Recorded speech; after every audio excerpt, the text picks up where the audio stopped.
Hey guys, welcome back. Today I got a new scan tool in the mail. I got this on Amazon. It just came out. I pre-ordered it. Showed up in the mail today. I actually thought it was parts for my van, but it's a scan tool. So this is the Launch CRP129e. Now they had a 129 that came out a year or two ago. There's a bunch of reviews on that. This one just came out.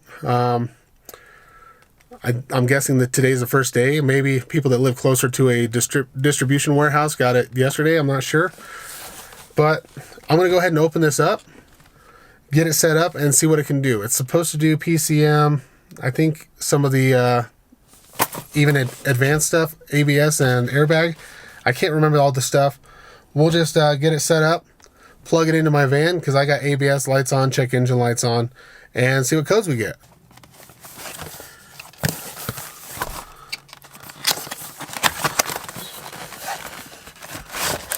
Okay, so scan tool and cable.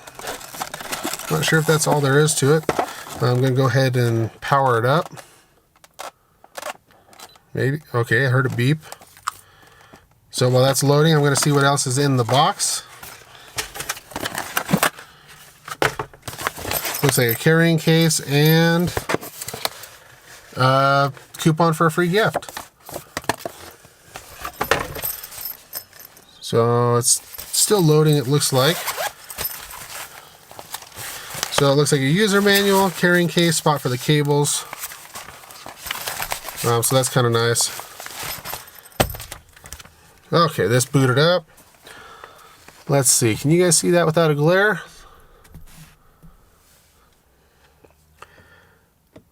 Welcome to use launch product.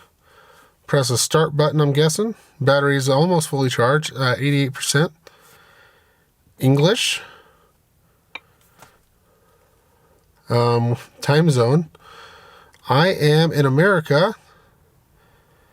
And I'm in the mountain time zone. Let's see. Did I pass it? Denver. That's close enough. Well, let me connect to the Wi-Fi and then we'll go to the next step. Okay, so I'm guessing if you're not connected to Wi-Fi, you might still be able to log into here, but it didn't give me an option to skip that since I was in range of Wi-Fi. I'm gonna have to hook the connector up to here. I guess I'm ready. It looks like there are some updates, but I'm gonna skip those for now. And it's so strange seeing the yellow connector here. My snap-on one's red, the Autel is red. That should plug in there. Now, one thing that I didn't see in the container or the packaging was a charging cable.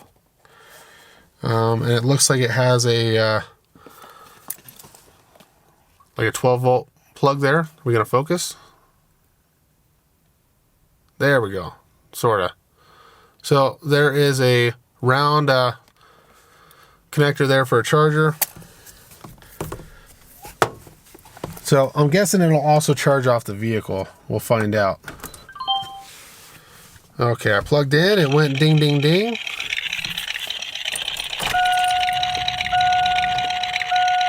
I turned my key on, see if it'll pull the VIN number up.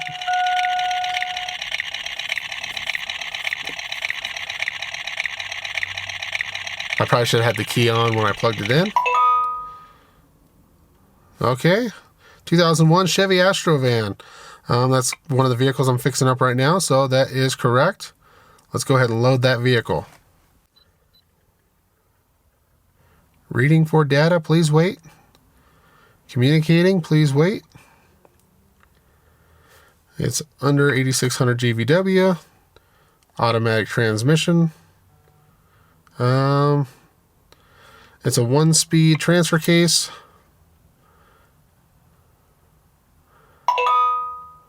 So it automatically did a health report. Oh, that's kind of nice. It has a nice, let me zoom you in a little more here, and I'll try to keep you in frame. But a vehicle report. So this is really nice if you're, especially if you're a hobbyist mechanic and you work on your friends and family's vehicles. You could probably, yeah, there's a share button down at the bottom. So you could share this out. Very interesting. So how do we get past this? Let's see here. Airbag system normal. ABS has codes. And there's a disclaimer, but let me click on something here. See if we can get past this. Catalyst code. Okay. I guess we don't really need to get past this at all. It has everything we need right here. Unless we want to see data. EBCM relay code. So let me go back and let's go straight into some of the main systems here. Since I know there's powertrain code an issue, let's enter that. Information, read codes, clear codes, read data stream, and emissions. So let's check the emission status just to see. I know I have a code in there, but this will be very handy if you live in a emission area, to let you know if after you fix your car or clear your codes, if you go drive it, to see if everything has passed. So let's see, codes 1, mill on, complete, yes, yes, yes, yes. So every test here has completed, but Catalyst has completed, but it set a code, so good information there. Let's go back. See what we get for data. Let's just go misfire data real quick. Select all. Okay. I will have to start the van up. And I don't know if the camera's shaking a little bit. The van's shaking a little bit. The idle is a little low. So I'm guessing this is a setting as well. It's in Celsius. I could probably switch that to Fahrenheit on degrees. But quite a bit of available information. Let's see if it does graphing. I'm guessing that's what this button over here is. So let's do engine load.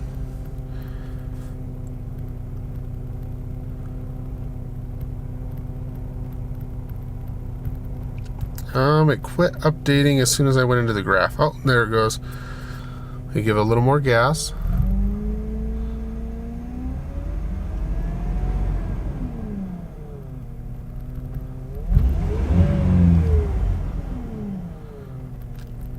So it's a little slow on the data, but that could be the vehicle too. It's 2001. Let's go ahead and, I don't know what this button does. Sure you want to exit? No, we don't want to exit. Let's go back. Go back again. What do we have for bi-directional controls? Do we have any of that? It does not look like we have bi-directional controls. Let's go back.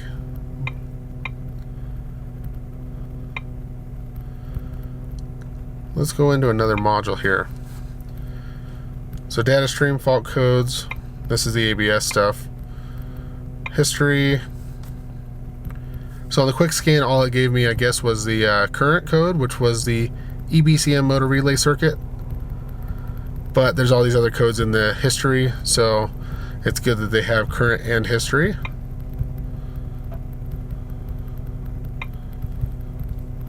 Okay, I gotta exit the current function. Okay. Oh, took me all the way back. And keep in mind, I have not updated this and it just came out, so there might be a few bugs. And actually, it's gonna go through and detect all this stuff over again. Let me go back to the home page and see what else we have. So I think I was into the diagnose area. See battery voltage. So that's kind of neat. We can graph it over time. I wish it would give a digital display at the bottom of what my current voltage is, because it's kind of hard to tell. I'm close to 14. I could be right on it, but I'm not sure. So a digital readout somewhere on the screen would be nice. Let's see what else we got. Resets. I don't think this vehicle has any of this stuff, but just gonna shut the vehicle off and leave the key on. Oil reset. No information. Okay, so it doesn't. Oh, or was it loading? I might be jumping the gun here and and going too fast. Okay, so you have to load your vehicle again. Let's exit that. So far, quite a bit of information. No bi-directional controls on this vehicle. I'll have to check and make sure that that is something that this offers. It's not something you always need, but occasionally it's nice to have. I'm going to jump in a different vehicle. I'm going to jump in my 99 Ford F350. Now that has a diesel engine and that does not always communicate with OBD2 scanners. So we'll see if that works.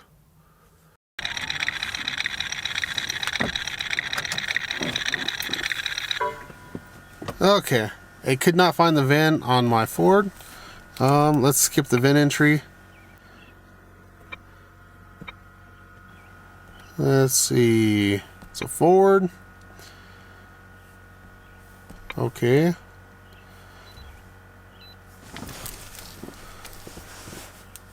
Manually select. So, Cummins and Caterpillar diesel engine system. That's a Power Stroke from International, so I guess it's none of those. Model year 1999.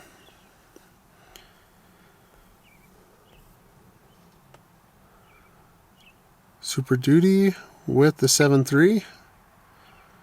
PCM. Now I don't know if this has any codes in it or not. The check engine light doesn't come on when I drive it. I don't have any issues with this currently. I just mainly want to see if this will scan a vehicle like this.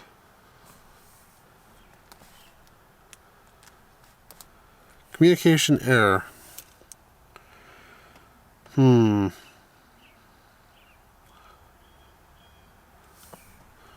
I was afraid of that because some scan tools won't communicate with the PCM on the diesels.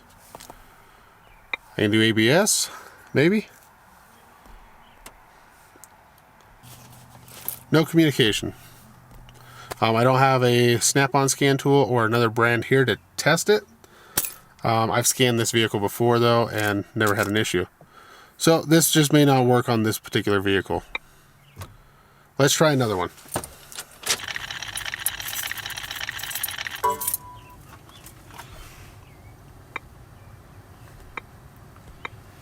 So it failed to auto detect on my Toyota.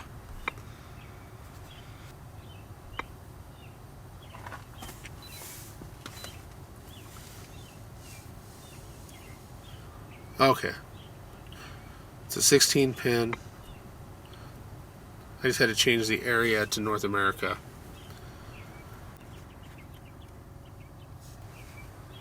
Let's try the automatic search. I guess that picked it up fairly quick. It just needed to know some more information. So this is a hybrid, so there are some additional modules that could be on this vehicle. We'll see if those show up on here. Let's just do the health report first.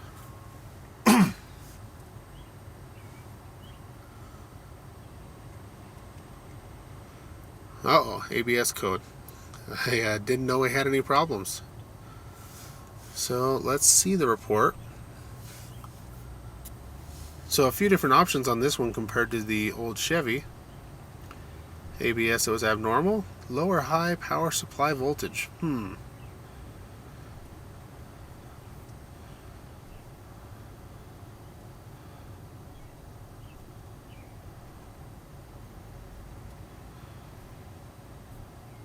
Okay, let's go back.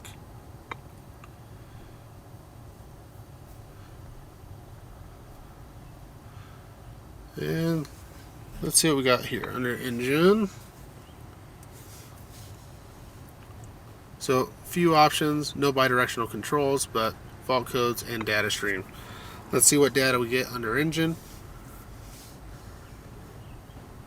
183 PIDs, that's a lot of stuff. It may be very slow to load, but I'm just going to open up all of it and see what we get. Okay, loaded fairly quick.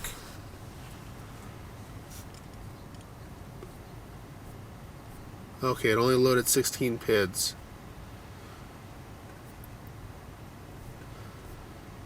So it'll do 16 on a page, and then I have to skip to the next one. So it would be best just to pick what you want to see, and then have that on the one screen. Let's go back and see if we can get the hybrid control module, because not everything has that in there. It looks like we can see everything engine-wise. Hybrid control. All right. Enter. Data stream. Because if you can see the hybrid battery pack voltages, which it's right there, this would be a good tool to monitor your battery health.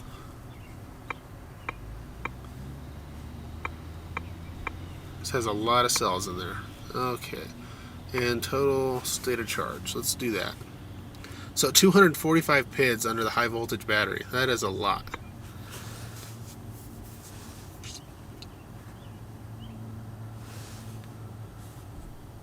Oh, so that 16 wasn't 16 PIDs. That was how many pages there were.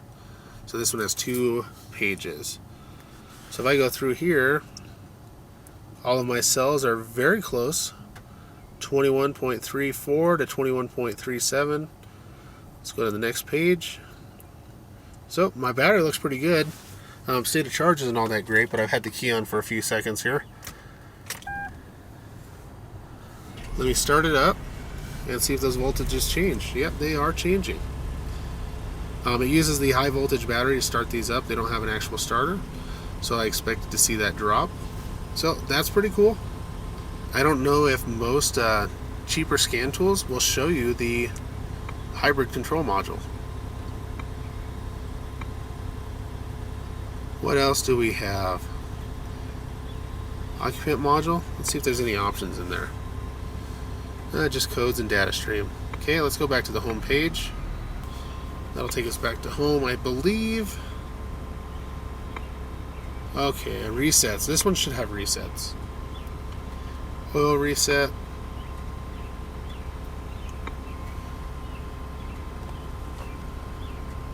And it'd be cool if this loaded the vehicle for you if you already have the VIN in, but it doesn't look like it does. Let's go down here to Toyota. Ignition on. Okay, so it's going to check the VIN and see if it can do it automatically, I'm guessing. I don't think you can do it through a functional test on this vehicle. Yeah, manual reset. Highlander 07, and it gives me the instructions. Okay, so we tested it out on 3 of my vehicles. I did not see bi-directional controls, but for the $350-ish, you know, we have all the full data stream, a lot of data actually. It does do graphing, the full health report that you can send out. It will scan ABS, hybrid modules, and airbag systems. It shows resets for oil changes and TPMS stuff, and brake stuff. It's mostly like European vehicles, I think. It'd be interesting to see if that has like a mode to do brakes on some of the vehicles that have the automatic parking brake. I kind of doubt it, but you never know. I'll check it out for a while. I'll see how it does, and if it comes up with any issues, I'll let you guys know. The issue with my Ford, I didn't expect it to communicate, being that it's a 7.3 diesel and it's an earlier one. I'm sure a later year would probably communicate fine, but that 99, the truck was built in early 98. Some of those early years of the diesels, they didn't have to follow the OBD2 specs. So when I plug my Snap-on scanner in, if I have the truck running, it'll kill the engine, it'll stall it right out. So I'm kind of surprised that they even show it in here, but I'll send them an email, see if it has support for that. Sorry. Didn't realize I was dinging that whole time. I don't know. What do you guys think? Do you think for $350 for a scan tool that can do most makes and models for engine, airbag, ABS, and functional resets, I don't think that's a bad price. I think if you're on a budget and you're not doing a lot of diagnostic work, you're just doing some stuff, it's okay. It would be nice for if it had functional test, bi-directional controls. For double the money, you can buy a scan tool that does do that has a full range of bi-directional controls. From the same company, they have some other really nice scan tools for about $600 to $800 in the starting range, and they go up from there. But I don't know. I'll see how it works out. Questions or comments, put those down below. If you guys want me to test it on a vehicle, a North American vehicle, I will see if I can get my hands on that vehicle, test it, see what kind of information we have, and I'll let you know how it does. So I'm going to wrap that up here. I'll let you guys know how it does. Thanks for watching, and I'll see you next time.